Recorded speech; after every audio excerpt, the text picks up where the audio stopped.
Hey guys, welcome back to the channel. In today's video, I'll show you how to create disk partitions in Windows 10 or Windows 11. So let's jump right in. First off, you want to go down to the search icon on your taskbar and go to Computer Management.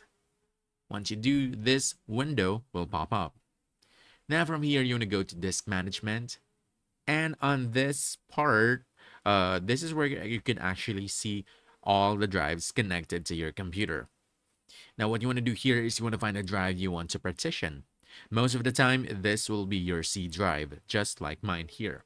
So, what you want to do is you want to right-click this and choose Shrink Volume.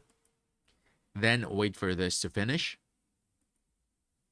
Over here, you want to enter the size of the new partition. So let's say, for example, 100 MB. Then choose Shrink. Then wait for this to complete again. All right, now once the process finishes, as you can see, you will see the unallocated space right over here. So what you can do with this is you can right click this and you want to choose new simple volume, click next, and then you can actually assign letters here. So you can choose whatever letters you want. Let's say, for example, this one, then choose next. Then you can also label this one, for example, test. Then once you're done, just click next again, then finish.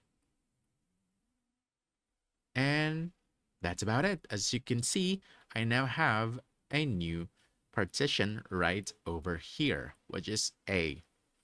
And basically, that's it. You've successfully created a new disk partition in Windows 11 or 10. So if you found this helpful, don't forget to hit that like button, subscribe for more quick guides, and I'll see you in the next one. Thanks!